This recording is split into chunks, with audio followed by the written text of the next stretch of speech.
Selamat malam Bapak, Ibu, dan Saudara yang dikasihi Tuhan Yesus Kristus. Ibadah keluarga malam ini ditayangkan dari kediaman keluarga Ibu Tuti Lumingas, Sektor 4. Pelayan firman adalah Ketua Majelis Jemaat GBIB Jemaat Immanuel Semarang, dan kiranya firman Tuhan yang ditabur menjadi berkat dalam rumah tangga dan keluarga kita sekalian. Kami mengucapkan selamat beribadah. Mari kita bersaat teduh.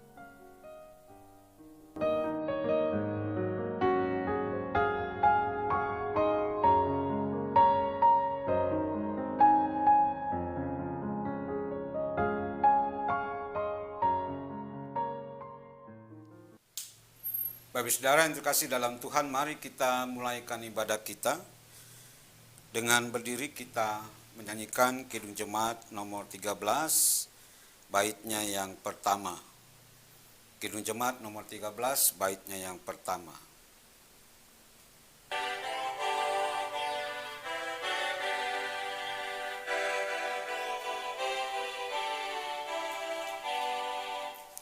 Allah Bapa Tuhan, dimuliakanlah nama-Mu.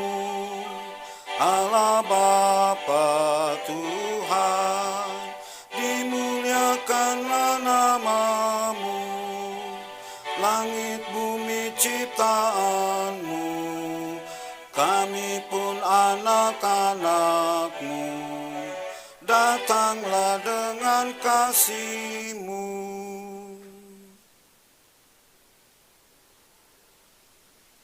Mari kita bersatu dalam doa.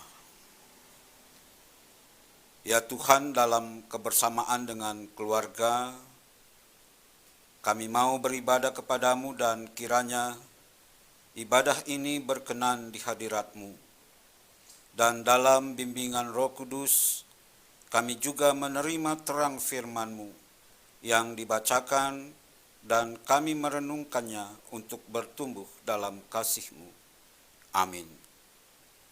Dengan tetap berdiri, Bapak Saudara yang terkasih dalam Tuhan, kita membuka Alkitab kita dari kitab 2 Raja-Raja pasal 17 ayat 13 sampai ayat 23. Saya ulangi, kitab 2 Raja-Raja pasal 17 ayat 13 sampai ayat 23 yang menyatakan demikian. Tuhan telah memperingatkan kepada orang Israel dan kepada orang Yehuda dengan perantaraan semua nabi dan semua tukang tilik. Berbaliklah kamu daripada jalan-jalanmu yang jahat itu, dan tetaplah ikuti segala perintah dan ketetapanku, sesuai dengan segala undang-undang yang telah kuperintahkan kepada nenek moyangmu, dan yang telah kusampaikan kepada mereka dengan perantaraan hamba-hambaku para nabi. Tetapi mereka tidak mau mendengarkan, melainkan mereka menegarkan tengkuknya seperti nenek moyangnya yang tidak percaya kepada Tuhan Allah mereka. Mereka menolak ketetapannya dan perjanjiannya yang telah diadakan dengan nenek moyang mereka, juga peraturan-peraturannya yang telah diperingatkannya kepada mereka. Mereka mengikuti dewa kesia-siaan, sehingga mereka mengikuti bangsa-bangsa yang di sekeliling mereka. Walaupun Tuhan telah memerintahkan kepada mereka, janganlah berbuat seperti mereka itu.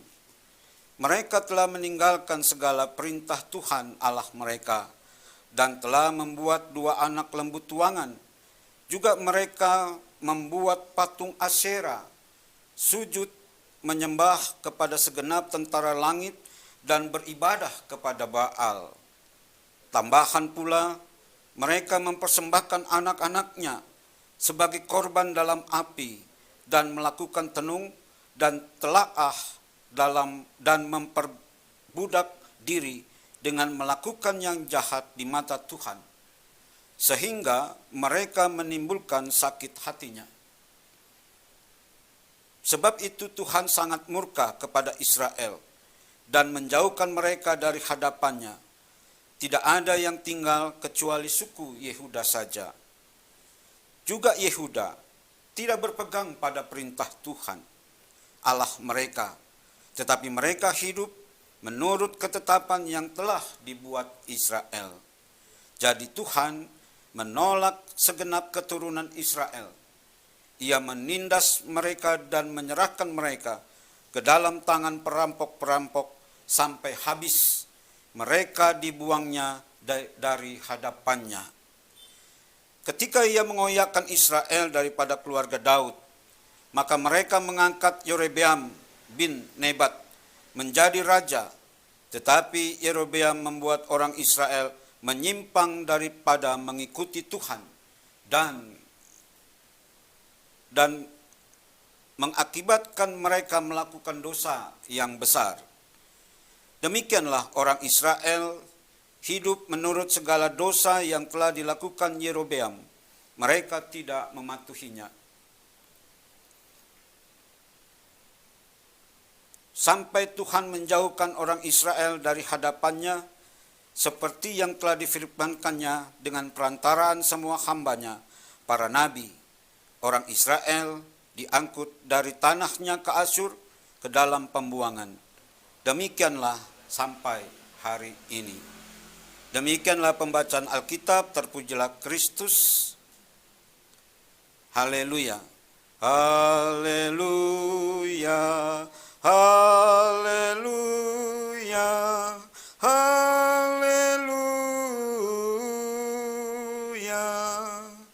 Bapak Ibu Saudara dipersilakan duduk kembali.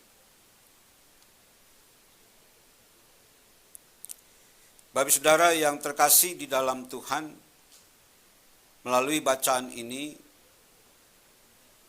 saya mengambil tema mengedepankan kehendak Allah. Jadi itu tema perenungan kita di malam ini. Bapak Saudara yang terkasih dalam Tuhan, bacaan kita sesungguhnya mau bercerita tentang kejatuhan atau runtuhnya kerajaan Israel pada saat itu. Bapak Saudara yang terkasih dalam Tuhan, mengapa atau apa yang menyebabkan kerajaan Israel menjadi runtuh?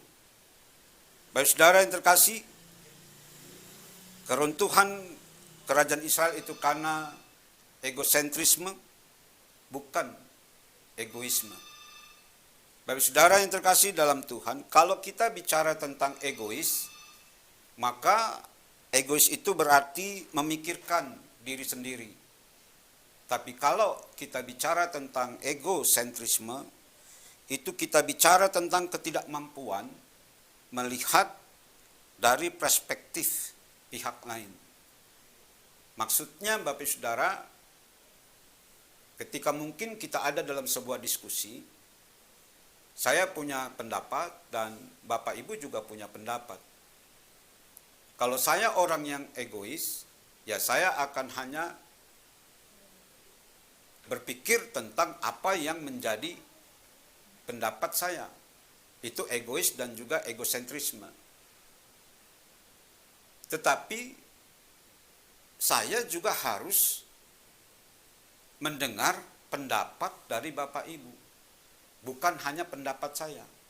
Tapi kalau saya hanya mendengarkan pendapat saya dan saya tidak bisa melihat, mendengar apa yang menjadi pandangan Bapak Ibu, itu berarti saya orang yang egosentrisme. Begitu. Nah, sekali lagi, jadi runtuhnya kerajaan Israel, kalau kita lihat dalam ayat-ayat sebelumnya bahwa Israel pada saat itu yang menjadi raja adalah Hosea. Hosea dia tidak bisa melihat perspektif dari sudut pandang orang lain. Begitulah yang mengakibatkan keruntuhan dari kerajaan Israel. Nah, Bapak Saudara yang terkasih dalam Tuhan, selain daripada itu, bahwa Israel pada saat itu lebih bersifat mendua hati. Bersifat mendua hati yang seperti apa nanti bisa kita lihat ke depan. Nah, Bapak Saudara yang terkasih dalam Tuhan, kalau tadi saya katakan bahwa penyebab dari keruntuhan dari kerajaan Israel itu adalah egosentrisme mereka, lalu pertanyaannya buat kita apa? Egosentrisme di mana? Pertama Bapak Saudara, kalau kita membaca pada ayat yang ke-13 dalam bacaan kita tadi. Di sana sebenarnya dikatakan begini, bahwa Tuhan itu sudah memperingatkan Israel. Bahkan Tuhan bukan saja sudah memperingatkan Israel, juga tetapi Yehuda. Kedua kerajaan itu diingatkan, diberikan peringatan oleh Tuhan. Dan itu melalui, tadi dikatakan dalam ayat 13 itu, melalui para nabi dan para penilik. Jadi bagaimana Tuhan mengingatkan mereka itu melalui para nabi dan para penilik. Lalu pada ayat yang ke-14 dengan jelas dan tegas di sana dikatakan bahwa mereka tidak mendengarkan, justru mereka menegarkan tengkuknya. Jadi disitulah letak dari egosentrisme yang ada pada baik itu Israel maupun Yehuda. Jadi karena mereka tidak mendengarkan peringatan dari Tuhan melalui para nabi dan oleh para penilik tadi. Kemudian justru mereka mengeraskan hatinya. Sehingga mereka hanya berpikir dengan apa yang mereka pikirkan sendiri. Apakah itu bagaimana mengatasi bangsa Asyur dan khususnya bangsa Asyur? Ya, mereka hanya mengandalkan apa yang mereka pikirkan sendiri. Mereka tidak memikirkan dampak-dampak dari keputusan raja terhadap kehidupan rakyatnya. Raja-raja atau kalangan istana tidak memikirkan itu, lalu diperingatkan oleh Tuhan. Ketika Asyur sedang menyerang Israel dan Yehuda, diingatkan sesungguhnya agar mereka menerima keberadaan Asyur yang pada saat itu berkuasa atas mereka, atau mereka bisa menerima menjadi bangsa taklukan Asyur. Nah, lalu Bapak Ibu Saudara yang terkasih dalam Tuhan, mengapa tadi dikatakan bahwa mereka mendua hati? Mereka dikatakan mendua hati bukan sekedar mereka meninggalkan Tuhan, lalu mereka menyembah berhala-berhala. Tadi ada disebut-sebut tentang Asher, tentang Baal. Jadi mereka meninggalkan Tuhan dan mereka menyembah dewa-dewi lain. Ini yang mau dikatakan hal mendua hati. Jadi mereka hatinya itu tidak hanya tertuju kepada Allah, tetapi juga kepada dewa-dewi dari bangsa-bangsa lain. Nah, terlebih daripada itu, kenapa dikatakan mendua hati? Bahwa ketika Israel menjadi taklukan Asyur, ada perjanjian dengan Asyur bahwa Israel harus membayar upeti kepada Asyur, sehingga Asyur tidak meluluh lantakkan Israel dengan membayar upeti itu. Jadi ada semacam janji juga, janji tentang keamanan bagi Israel, tetapi Israel harus membayar upeti itu.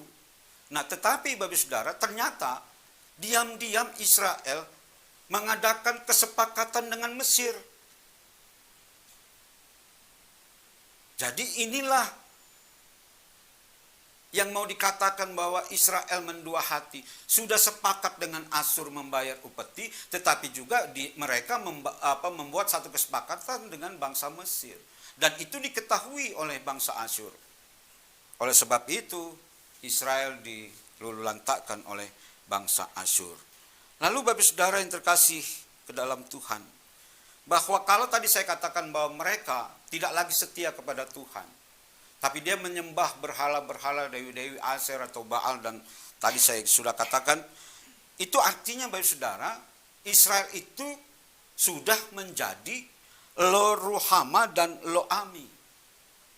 Nah, Bapak Ibu ingat nggak tentang Lo Ruhama dan Lo Ami? Lo Ruhama itu artinya bahwa Tuhan tidak lagi menyayangi mereka. Lalu Lo-ami itu berarti Israel bukan lagi umatku. Israel bukan lagi menjadi umat Allah. Itu karena meninggalkan Allah dan menyembah dewa Asher dan Baal tadi. Jadi mereka yang, saya mau katakan gini, mereka Israel dan Yehuda itu menjadi Lo-ruhama dan Lo-ami. Nah, tentang ini Bapak Saudara, hari Minggu datang beribadah, di sana akan materi ibadah Minggu kita besok, itu terambil kitab Hosea pasal 1. Datang saja hari Minggu beribadah, nanti kita akan lebih tahu banyak tentang Lo-ruhama dan Lo-ami. Ingat ya, hari Minggu datang ke gereja. Tentu yang sesuai dengan protokol kesehatan. Bapak Saudara, menjadi perenungan kita malam ini. Kalau tadi bicara tentang runtuhnya kerajaan Israel, maka menjadi refleksi kita malam ini. Karena ini adalah ibadah keluarga, maka di dalam kehidupan sebuah rumah tangga, bilakah kehidupan rumah tangga itu mengalami kehancuran? Ini menjadi penting buat kita dalam kita hidup berumah tangga dan berkeluarga.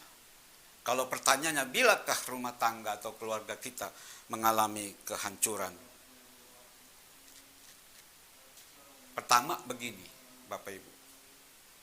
Sebenarnya dalam sebuah perkawinan atau orang yang mau melakukan perkawinan, seharusnya dia sudah berkata, kalau berkata bercerai, itu harusnya bukan sesudah, tapi sebelum perkawinan itu terjadi. Nah, apa yang mau saya katakan? Kalau kata bercerai itu diungkapkan sebelum terjadinya sebuah perkawinan, yang mau saya katakan adalah bahwa saya harus bercerai dengan sikap-sikap yang egois. Sikap-sikap yang egosentrisme itu saya harus tinggalkan kalau saya mau membangun rumah tangga. Jadi kata bercerai itu harus dikatakan sebelum daripada sesudah perkawinan. Jadi sekali lagi yang saya katakan tadi, bahwa ketika pernyataan bercerai itu sebelum dari perkawinan, itu kepada diri kita sendiri masing-masing. Baik itu pihak laki-laki maupun itu pihak perempuan.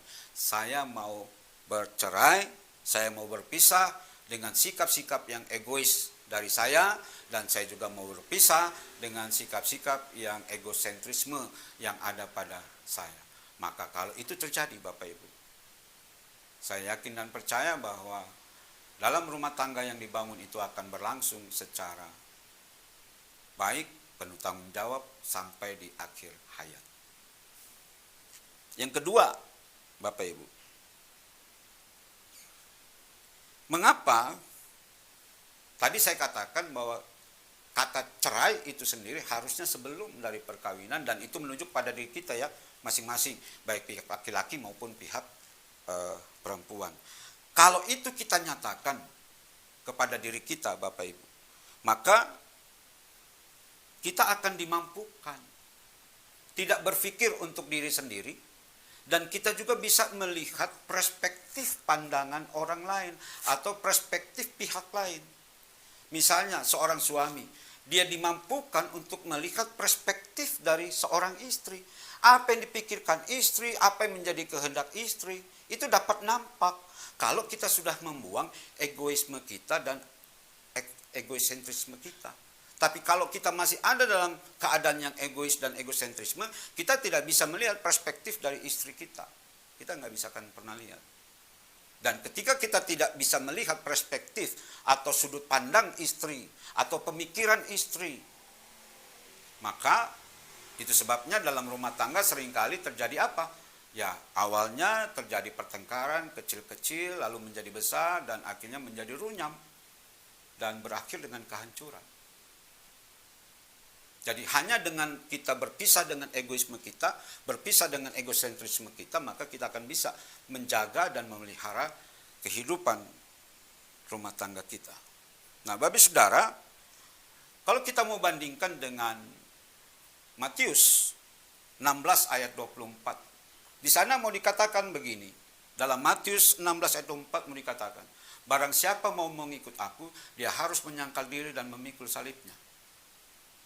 Itu Matius 16 ayat 24. Nah, Bapak Saudara, apa yang mau dimaksud dengan menyangkal diri? Nah, yang mau dimaksud menyangkal diri itulah yang tadi saya katakan, bagaimana kita meninggalkan egoisme kita meninggalkan egosentrisme kita. Itulah menyangkal diri. Kita buang dari sifat-sifat egois kita, sifat-sifat egosentrisme kita, itu sudah kita buang. Makanya tadi saya katakan, kalau itu sudah kita buang, kita bisa melihat perspektif. Baik itu dari suami melihat perspektif pandangan dari istri, istri melihat perspektif dari pandangan suami. Itu namanya kita sudah menyangkal diri. Bukan aku lagi dalam hidupku, tapi aku sudah ada istriku. Nah, kalau istrinya dia bilang, bukan aku lagi, tapi aku sudah bersama dengan suamiku. Itu penyangkalan diri. Yang dikatakan pada Matius 16 ayat 24. Lalu dikatakan, harus memikul salibnya. Barang siapa mengikut aku, dia harus memikul salibnya. Nah, Bapak Saudara, dalam hal memikul salib ini, soal kita meninggalkan ego kita, soal kita meninggalkan egosentrisme yang ada pada kita, itu enggak gampang. Itu membutuhkan apa? Ya, tentu membutuhkan pengorbanan. Bahkan, disadari atau tidak, ya kita mau menderita. Bayangin kita harus tinggalkan apa yang menjadi keinginan kita. Bayangkan. Itu bisa jadi penderitaan buat kita. Kita harus tinggalkan egosentrisme kita. Itu juga bisa menjadi sebuah penderitaan bagi kita. Tetapi demi keutuhan rumah tangga dan keluarga kita, dibutuhkan pengorbanan. Dan kita harus, penderitaan tadi yang saya katakan, itulah salib yang harus kita pikul demi keutuhan rumah tangga dan keluarga kita. Kalau suami tidak mau memikul salibnya, kalau istri tidak mau memikul salibnya, bagaimana mungkin kita bisa menjaga keutuhan rumah tangga kita? Bagaimana Israel bisa menjaga keutuhan kerajaan Israel pada saat itu?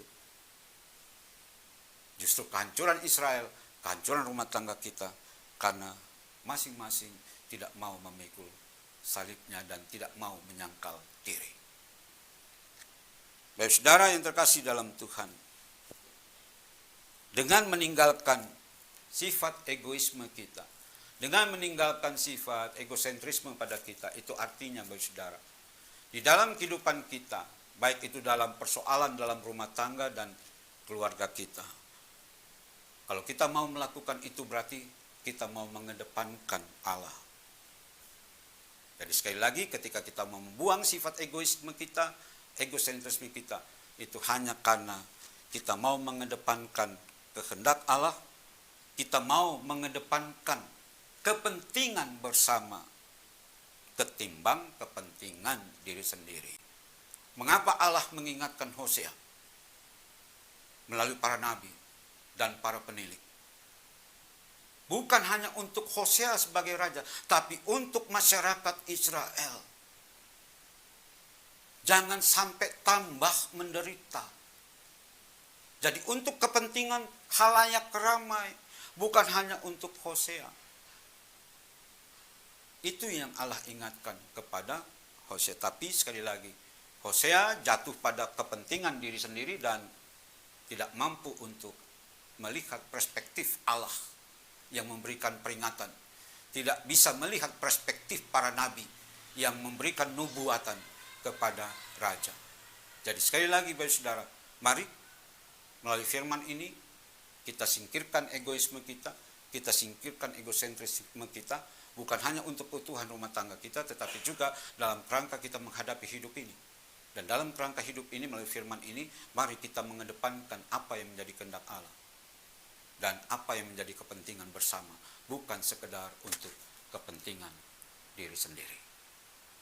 Kiranya firman ini menuntun kita untuk menjadi berkat, baik buat diri kita juga menjadi berkat bagi banyak orang. Kiranya Tuhan memberkati kita. Bapak Saudara, kita bernyanyi dari Kidung Jemaat 369A. Baitnya yang pertama.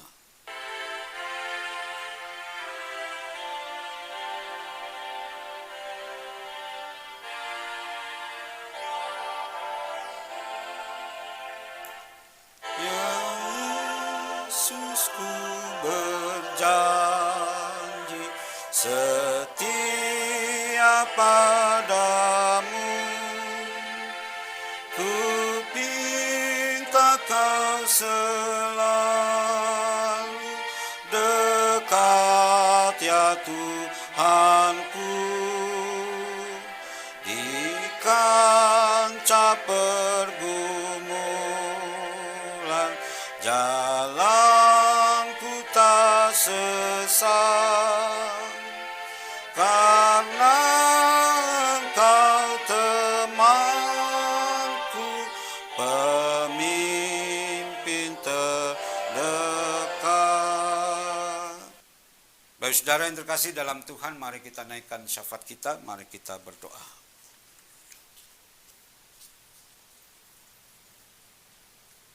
Ya Tuhan ya Bapa, terima kasih atas firman yang tertabur bagi kami.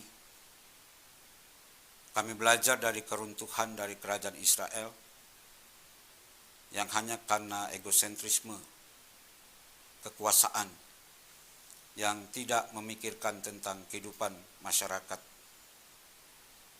Ya Tuhan ya Bapa, biarlah melalui firman ini pun kami belajar bagaimana kami menjaga keutuhan dalam rumah tangga dan keluarga kami.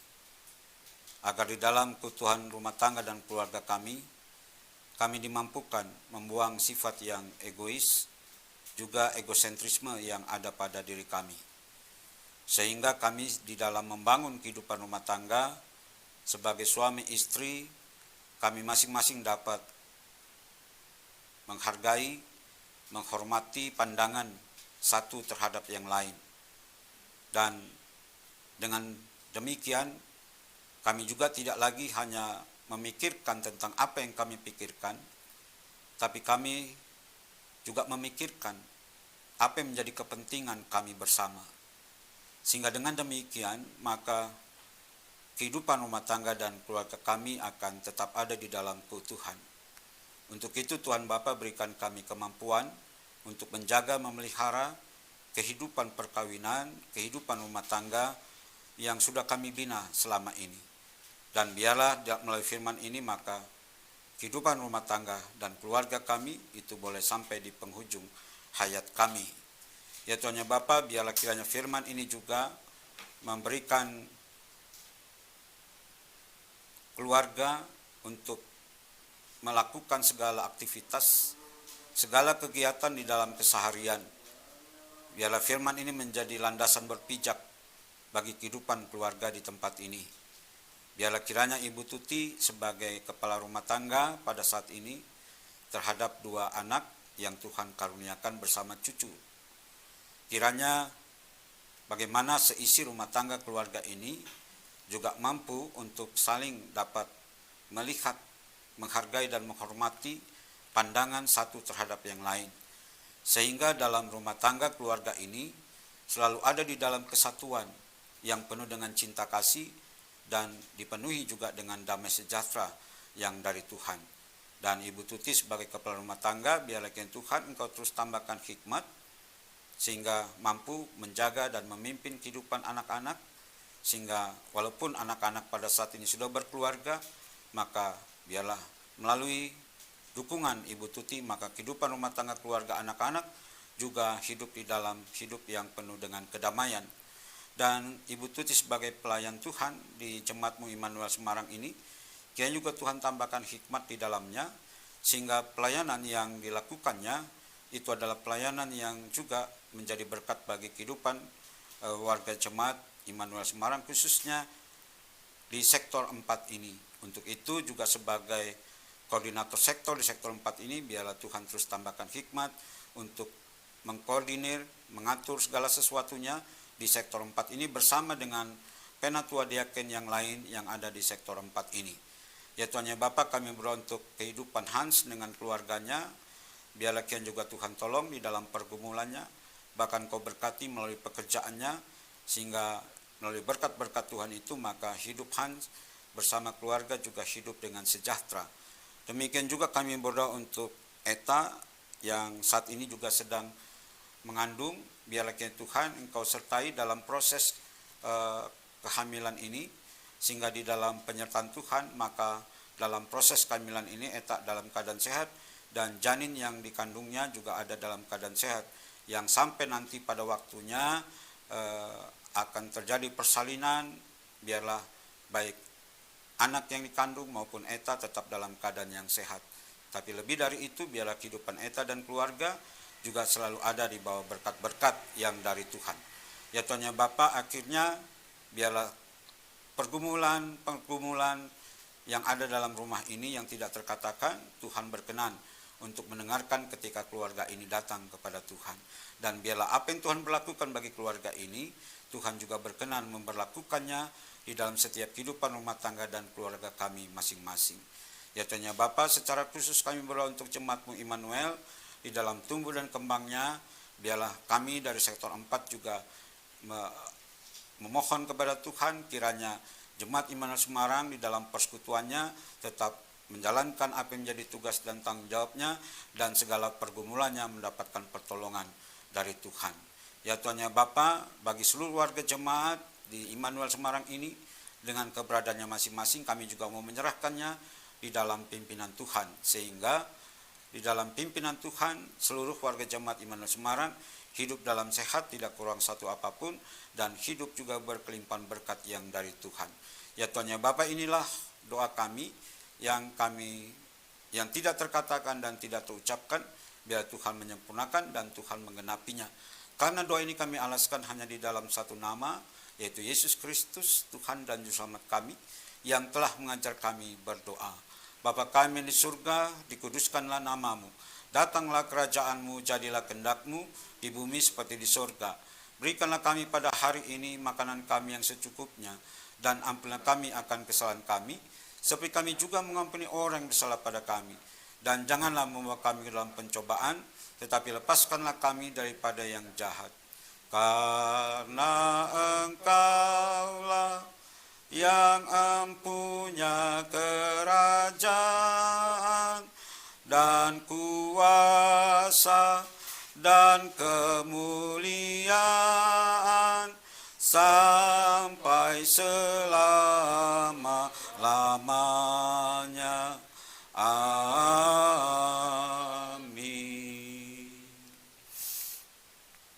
Bapak saudara yang terkasih di dalam Tuhan, sekarang kita diberikan kesempatan untuk menyerahkan persembahan syukur yang sudah kita siapkan bersama, dengan didasari oleh kitab Amsal pasal 3 ayat 9 sampai ayatnya yang ke-10. Kitab Amsal pasal 3 ayat 9 sampai ayat 10 berkata demikian. Muliakanlah Tuhan dengan hartamu dan dengan hasil pertama dari segala penghasilanmu. Maka lumbung-lumbungmu akan diisi penuh sampai berlimpah-limpah, dan bejana pemerahanmu akan meluap dengan air buah anggurnya. Sambil pundi diedarkan, kita bernyanyi dari Kidung Jemaat 298 baitnya yang pertama.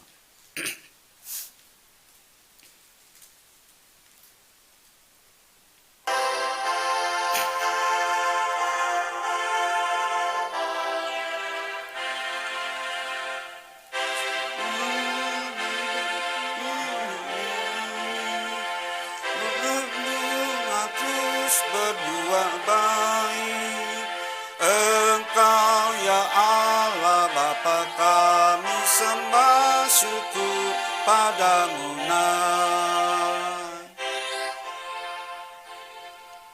Bapak saudara yang terkasih dalam Tuhan, kita berdiri, kita bawa persembahan syukur ini dalam doa. Mari kita berdoa. Ya Tuhan, terimalah persembahan syukur kami ini, karena kami memberikannya kepadamu dengan sukacita. Amin. Dengan tetap berdiri, Bapak Saudara, kita akhiri ibadah kita. Seperti apa yang dikatakan oleh firman Tuhan, jangan berbuat seperti itu. Taat dan setialah, beribadah kepada Tuhan. Kita bernyanyi dari Kidung Jemaat 413, baitnya yang pertama. Kidung Jemaat 413.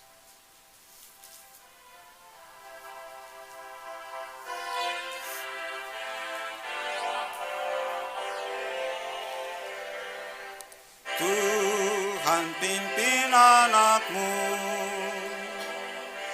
agar tidak tersesat, akan jauhlah seteru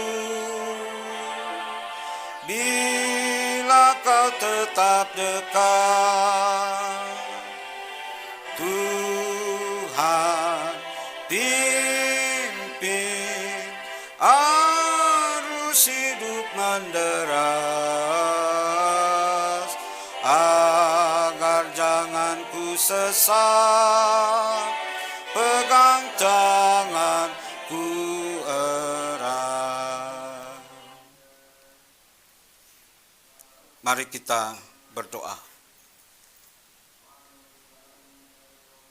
Ya Tuhan, kasih karunia-Mu, pertolongan dan penyertaan Roh Kudus-Mu, kiranya menyertai kami sekalian dari sekarang dan selamanya. Amin.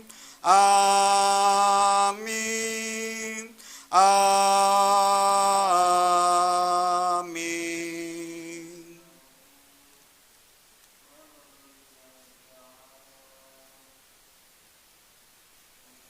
Bapak saudara yang terkasih dalam Tuhan,